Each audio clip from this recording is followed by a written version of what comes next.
Assalomu alaykum hurmatli talabalar. Bugungi mavzuimiz axborot tizimlarida mashinalar o'qish hamda sun'iy intellekt imkoniyatlari haqida ko'rib chiqamiz. Hozir rivojlanayotgan zamonda sun'iy intellekt biz uchun muhim o'rin hisoblanyapti. Xo'p, birinchisi axborot tizimlarida hamda sun'iy intellekt sinergiyasi haqida ko'rib chiqamiz. Axborot tizimlari o'zi nima degan savolga javob beradigan bo'lsak, birinchi navbatda fazoviy ma'lumotlarni yig'ish, boshqarish, tahlil qilish va vizualizatsiya qilish platformalari axborot tizimlariga kiradi. Sun'iy intellektga turib murakkab muammolarni inson aqliga taklif qilgan holatda, ya'ni insonni fikrlash doirasidan kelib chiqmagan holatda hal bo'luvchi tizimlarga sun'iy intellektlar deyiladi. Sinergiya deb turib sun'iy intellekt hamda axborot tizimlarini birlashtirish orqali yanada chuqurroq ma'lumotlar va fazoviy tahlillarga erishish uchun sinergiya deyiladi. Hop.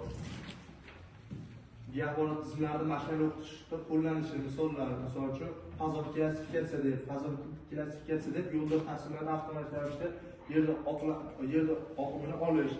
Sabab nima deyilgan bo'lsa, fazodan ko'rib misol uchun suvlarning ko'kligi, o'rmonlarda yashil rangga berilganligi, shaharlarda boshqacha ranglarda berilganligi shularga aytiladi. Xo'p, naqshlarni aniqlashlar hisoblanadi. Misol uchun jinoiy hodisalar, kasallik tarqalgan qanaqadir hududlar, ya'ni jonli bo'layotgan jarayonlarda berib boradi. Misol uchun mana oddiy o'zimizdan ko'rsak, Yandexdan haligi yo'llarda probka bo'lib ketsa bo'lsa, yo'lda uch qismini qizil rangga bo'yab qo'yadi-ku, o'sha narsalarni misol aytishimiz mumkin. Avtomatlashtirilgan karta tuzish bu haligi o'zimizga maxsus imkoniyat yaratish uchun qo'shimcha o'zimiz oyna, qo'shimcha xarita yaratib turib yaratishimiz mumkin. Boshqa xarita, misol bizga Namangan shahri yoki bo'lmasa qanaqa institut haqida ma'lumot bermoqchi bo'lsak, yangi karta tuzib turib, o'shanda ma'lumotlarni berib ketishimiz mumkin. Xo'p, sun'iy intellektda axborot tizimlarida katta rollari. Xo'p, big data hisoblanadi.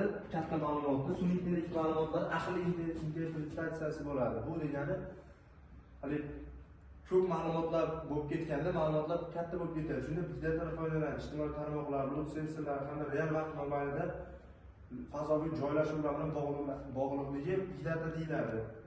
Bundan tashqari fazoviy bashorat deb misol uchun yomg'ir yog'ishi, ob-havoni misol 3 kun 4 kun oldin aytib beradi, yomg'ir yog'ishi yoki bo'lmasa misol shamol bo'lishi, qor yog'ishi, shunaqa tabiiy ofatlar, shunaqa narsalarni aytib berishga fazoviy bashoratlar deyiladi. Xo'p, endi buni amaliy foydalanish holatlari shaharsozlik hamda qishloq xo'jaligida sun'iy intellekt hamda axborot tizimlarining foydalari: smart shaharlar, transport oqimi optimallashtirish, infratuzilmani rejalash hamda sanoat xavfsizligini oshirish. Ya'ni haligi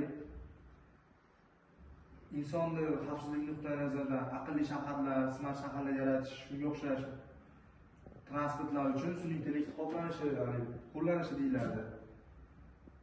Aniqlikda dehqonchilik, ekin sog'lig'ini tekshirish yoki bo'lmasa anaqa narsalar aytiladi. Ekin sog'lig'iga, uni sug'orilganlik, namlik darajasi, misol qanaqadir elektr o'sha qanaqadir dastur yaratsak, uni namligi qurib qolganda yoki chanqoqligi, bo'lmasa hosilda mo'l-ko'lligini avtomatik ravishda o'zi o'lchab hisob-kitob qilib borib, o'shunga qarab rejalashtiradi. Shu yoki tabiiy ofatlarni boshqarish, misol uchun suv toshqinlari bo'lishi, zilzila bo'lishi hamda qanaqadir qutqaruv operatsiyalarini oldindan ko'rish maqsadidan tabiiy ofatlarni ham sun'iy intellektlar boshqaradi. Atrof monitoringi ham sun'iy intellektga bog'liqligi, haligi noqulay sharoit bo'lganda yoki qanaqadir o'rmonlarda o't ketishi, yong'in ketishi yoki suv toshqini, shunaqa narsalarni ham anaqa sun'iy intellektlashtirib raqamlashtirsak bo'ladi. Xo'p, asosiy endi qiyinchilik va muammolari texnologiyalarimizning imkoniyatlari katta bo'lsa, uni muammolari ko'payib boradi. Xo'p, misol uchun katta ma'lumot, big datalar, katta ma'lumotlar aylanganda, vaqt talab qilyapti katta muammolar aylantirish uchun. Shunda bizga buni qiyinchiligi katta hajmdagi ma'lumotlar aylantirganda ko'p vaqt talab qilib qolyapti. Hamda hajmi jihatdan terabayt katta xotiralar bo'lganda bulut texnologiyalari ishlamay, xullas muammo bo'lib qolyapti. Shunday vaziyatda ham sun'iy intellektni rivojlantirish kerak hamda uni har bir sohaga qo'llash kerak hisoblanyapti. Kelajakdagi tendensiyalar va innovatsiyalar, fazoviy zamonaviy bashoratlar, 4D tahlili asosida real vaqtga asoslangan qarorlar qabul qilishni rejalashtirish kerak. Misol uchun, bir vaqt o'zida ham bo'layotgan jarayon hamda 4D vaqt asosida real qarorlar qabul qilishimiz kerak. Keyin kvant hisoblash, juda murakkab bo'lgan fazoga optimallashtirilgan muammolarni kvant hisoblash asosida hisoblashimiz ham mumkin. Xulosa adabiyotlarga keladigan, xulosa va asosiy xabarlarga keladigan bo'lsak, kuchli sinergiya, ikkisi birgalikda fazoviy tahlil imkoniyatlarini yangi darajaga olib chiqadi.